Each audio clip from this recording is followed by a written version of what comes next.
노정면의 뉴스바. 이제는 이슈 탐험입니다. 네, 1997년 사법연수원 교수와 학생으로 만났던 두 사람이 있습니다. 그 두 사람이 위헌정당 해산심판이라는 헌정사상 초유의 재판에서 맞섰습니다.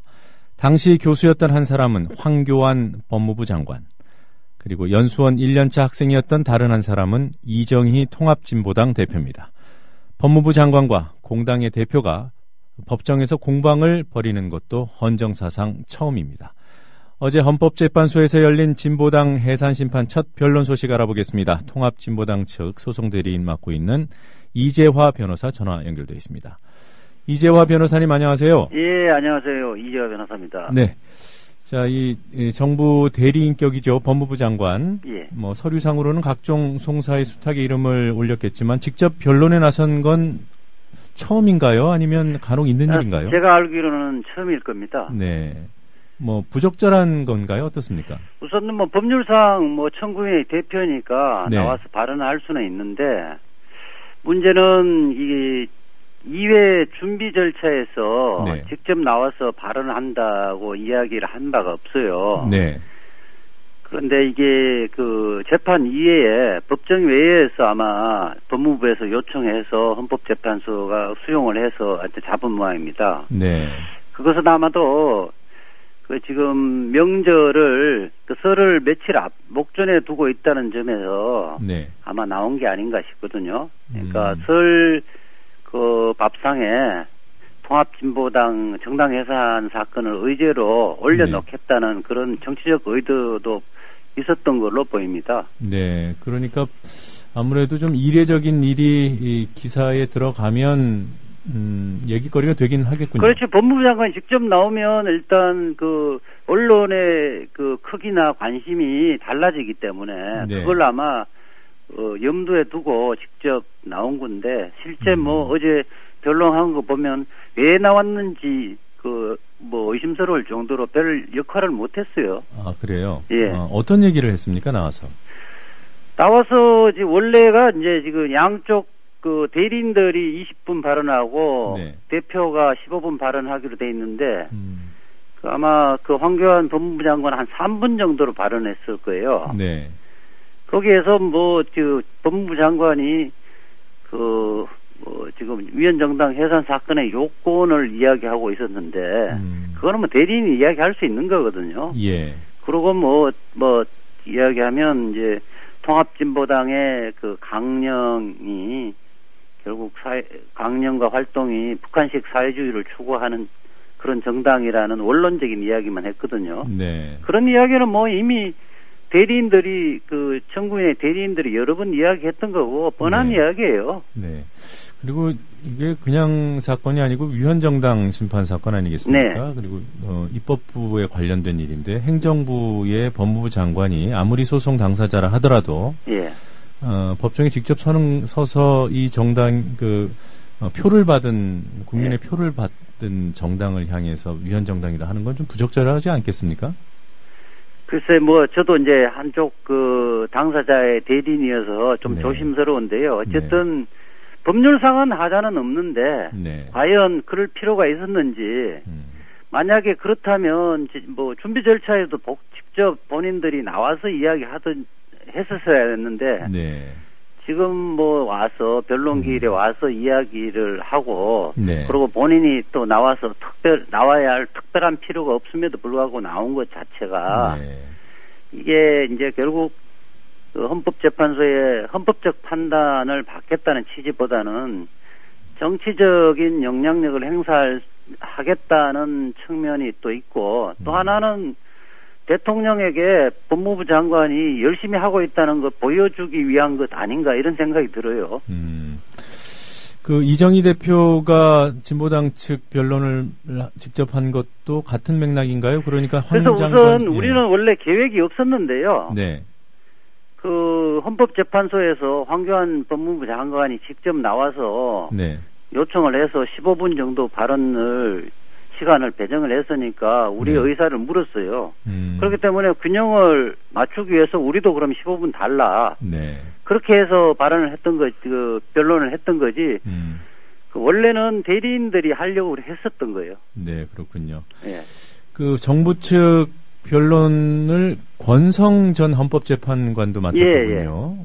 그분이 언론중재위원장 아니었습니까? 아니, 그분이 그 전날에 언론중재위원장의 사임을 하고 바로 그 소송 대리인 위임장을 제출한 걸로 알고 있습니다. 아, 그러니까 어제 변론이 이루어졌으니까 그제 27일에 언론중재위원장을 사임을 예. 하고 그리고 바로 변론에 참 황당한 사건이죠. 그러니까 우선 언론중재위원장이 그 권력의 부름에 적극적으로 사임계를 제출하고 그 변호인계를 그 선임계를 제출했다는 것은 네. 우선 언론중재위원장 하면서 그 어떤 결정한 것이 과연 정치적 중립성을 갖고 결정했는지 의문이고요. 네.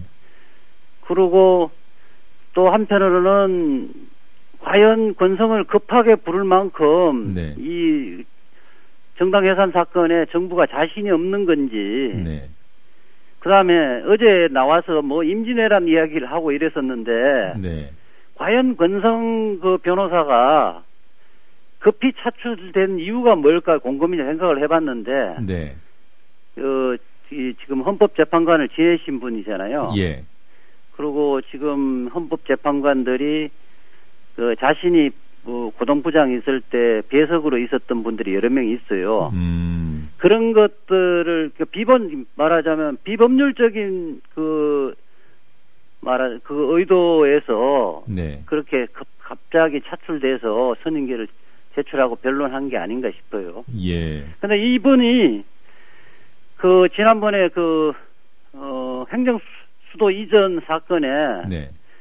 경국대전을 운운하면서 이른바 관습헌법을 창안하고 주장했던 분이에요. 아, 그렇습니까? 네. 네. 그때 주심판관이었나요? 그때 그런 걸로 알고 있습니다. 네. 아까 임진왜란 얘기를 했다는데 어떤 얘기죠? 아니 이제 임진왜란 어제 변론을 하면서 네. 그 통합진보당을 마치 왜군으로 이야기하면서 정면가도를 이야기했어요. 그러니까 통합진보당 임진왜란 때 네. 왜군들이 정면가도를 이야기하면서 명나라를 칠 테니까 길을 비켜달라. 네. 이야기하는 거에 빗대어서 지금 그 통합진보당은 왜군인데 네. 북한하고 무관하다고 이야기를 하고 말로는 진보적 민주주의 이야기하는데 실질적으로는 그 북한을 추종하는 세력이다 이렇게 빗대서 이야기한 거거든요. 이게 뭐 지금 21세기에 몇 세기를 지금 임진왜란을 이야기를 한다는 이야기 자체가 네. 이 사람이 기본적으로 내가 볼 때는 기록도 안 읽어보고 네. 공안 검사들이 써준 글을 그냥 거기 와서 낭독한 게 아닌가. 한편은 코미디였습니다 어제. 네, 기록은 봤겠죠. 양두구육이라는 말도 하고. 그랬던데. 그렇죠. 네, 알겠습니다. 트로이 목마 이야기도 했죠. 어제. 네, 트로이 목마도 권성 변호사님 얘기인가요? 네. 자, 어제 그 재판부에서는 어떤 얘기가 나왔어요? 재판부에서는 이제 청구인 측에 물어본 것은 네. 청구인 측이 이제 원래 심판 청구서에서는 비례 원칙도 이 요건이다. 네. 그러니까 각 목적과 정당이 민주적 기본 질서 이후에 됐다 하더라도 비례 원칙이 충족되지 않으면 위헌 결정을 못 하는데 네. 비례 원칙도 요건이라고 주장을 했다가 그 이후의 서면에서는 비례 원칙이 요건이 아닌 것처럼 네. 전하는데 그 부분은 주장을 변경하는 것이냐를 이제 재판관이 물었고요. 네. 그래서 그 부분에 명쾌한 대답을 못했죠. 그 다음에 또 하나가 이 안창호 헌법재판관이 물은 건데 2008년 분당 사태의 원인이 뭐라고 생각하느냐 이정희 대표에게 물었죠. 네. 이 부분은 아마 지금 이것이 결국 이념 대결로 분당된 게 아니냐 이런 거에 대해서는 지적을 좀 했던 거고요. 네. 피청구인 쪽에 물었던 것은 그리고 또 청구인 쪽에 김희수 재판관이 하나 또 물은 게 있어요. 왜 청구인에게 물었는데 진보적 민주주의라는 것은 해방 직후부터 쭉 진보적 정당이나 정치 세력에게 나왔던 이야기고 민중주권 이런 게 나왔던 이야기인데 그러면 그쪽에서부터 다 위헌이라고 주장하는 건지 네. 그 부분에 대해서 한 번 더 물었던 거고 이쪽 피청구인에게 물었던 것들은 지금 그 문제 지금 국민 참여당하고 심상정 노회찬 등 네. 분들이 탈당한 이후에 지금 통합진보당하고 현재 통합진보당하고 동일성을 인정을 하는지 여부를 등등을 좀 직접 물었죠. 네. 그 정도를 좀 물었죠. 네. 자, 이번 심판 절차에서 증거 채택 방식을 민사소송법을 준용하도록 했죠. 아니, 그 결정이 아직 안 됐습니다. 그러니까 헌법소원을 냈기 때문에 지금 기다리고 있는 거 아닌가요? 헌법소원 뿐만 아니라 네. 어쨌든 지금은 그 부분을 좀 정리를 해드려야 되는데. 네네. 그걸 아직 결정을 안 하고 재판을 진행해서 문제가 되는데. 네. 지금 청구인 쪽에서는 민사소송 절차에 따라서 진행하고 있고요. 네. 피청구인 쪽에서는 형사소송에 따라 진행하고 있는데 말하자면 한쪽은 핸드볼 게임을 하고 있고 이쪽은 축구를 하고 있어요. 네. 지금 심판인 헌법재판관들이 룰을 아직 안 정했습니다. 그렇군요. 예. 그래서 그 부분을 빨리 결정을 해달라고 한 건데. 네. 헌법재판소에서 아직 결정을 안 하고 그 부분은 앞으로 결정을 하겠다고 한 겁니다. 그게, 그러니까, 통합진보당 측에서는 형사소송법을 준용해달라고 하는 거잖아요. 예. 민사소송법을 준용할 때와 형사소송법을 준용할 때 어떻게 다른지 좀 쉽게 설명 부탁드립니다. 쉽게 이야기하면, 이제, 증거를 제출하면 국정원이 네. 수사보고서를 제출을 하면 네. 민사소송법 같은 경우는 공문서잖아요, 그것이. 네. 공문서이면 진정한 문서로 추정돼 버려요. 네. 그런데 이제 형사 절차에 의하면 우리가 부동의를 하면 증거 채택에 부동의를 하면 그 작성자가 직접 정인으로 나와서 네. 정인은 나와야 되고요. 그래서 주신문과 반대신문을 통해서 재판부가 신빙성이 있다고 판단했을 때만 비로소 증거로 채택됩니다. 네. 그러니까 형사소송에서는 엄격한 절차에 의해서 증거 능력이 인정되어지고 또 증거의 증명력도 인정되어지는 거죠. 네, 그렇군요. 예.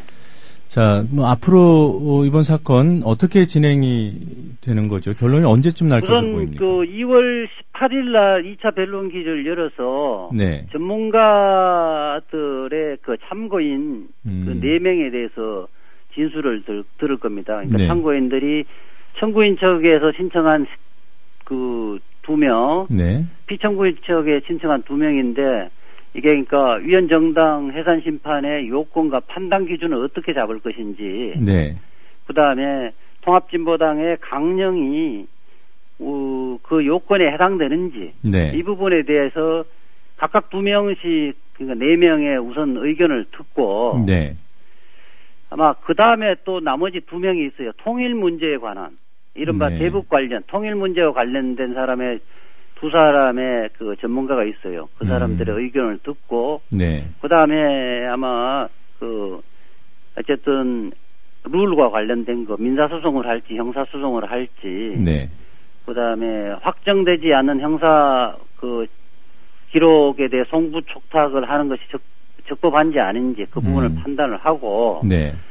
그 다음에 소송 절차, 본안에 대한 네. 각 요건에 해당되는지에 대해서 심리를 할 것 같은데 언제 끝날지는 모르겠어요. 네, 일단 2월 18일 두 번째 열리는 변론에는 지금 말씀하신 대로 각각 4명씩의 참고인들이 각각 2명씩 4명, 총 4명.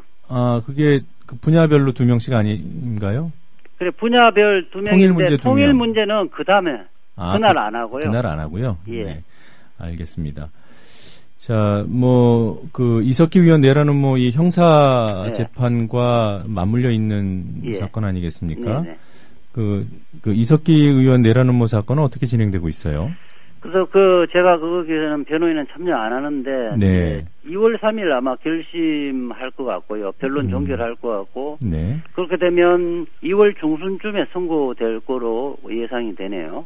그러면 지금 헌법재판소에서 논란이 되고 있는 기록 송부 촉탁 예. 이 부분은 자연스럽게 해소가 될 수 있겠군요. 아닌데 이제 아직 그렇다고 이석기 의원 내라는 사건이 확정된 게 아니니까. 1심 판결이 나도 문제는 있다는 말씀이신가요? 그렇죠. 예. 네, 그렇군요. 하여튼 우리 입장은 네.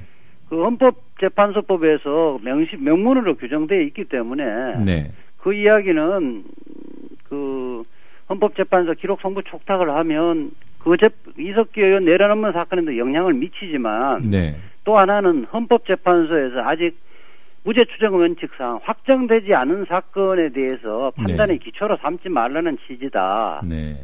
그렇기 때문에 아로 사건 자체는 이 심판 대상에서 배제하거나 네. 그 부분을 고려를 한다면 확정된 이유나 고려하라는 것이 우리 피청구의 쪽 소송 대리인단의 입장입니다. 예. 자, 이석기 의원 사건에는 대리인으로 참여를 안 하고 있으셔서 참 묻기가 그렇습니다만, 예. 답변이 가능하신지 여쭤보긴 하겠습니다. 구체적인 내용 부분 제가 답변하기는 좀 어려울 겁니다. 예. 최근 공판에서 검찰 신문 전반에 대한 묵비권 행사를 이석기 의원이 하지 않았습니까? 예. 이걸 일부 신문 등에서는 마치 대한민국의 정체성을 부정하는 차원에서 묵비권을 행사한 것으로 그런 취지의 보도를 했던데요. 그런 언론들의 시각이야말로 헌법을 부정하는 거죠. 헌법상의 진술 거부권을 이제 묵비권이라 통상적으로 이야기하는데 네. 진술 거부권은 헌법상의 피고인에 대한 권리입니다. 네. 그리고 이 검찰이 신문은 주로 언론 플레이 용어로 많이 활용하고 있거든요. 네. 그리고 그것이 어쨌든 신문 질문 자체로서 자기들이 목적 달성할 가능성이 굉장히 높기 때문에 네. 그런 측면에서 피고인이나 피고인의 변호인이 판단해서 진술 거부권을 행사를 하는 것 자체를 무명국가에서 문제 삼는 거는 아주 문제가 많은 거죠. 네, 알겠습니다. 예. 자, 오늘 여기까지 인터뷰하도록 하겠습니다. 고맙습니다. 예, 감사합니다. 네, 통합진보당 해산심판청구 소송에서 진보당 측 대리인 맡고 있는 이재화 변호사와 인터뷰했습니다.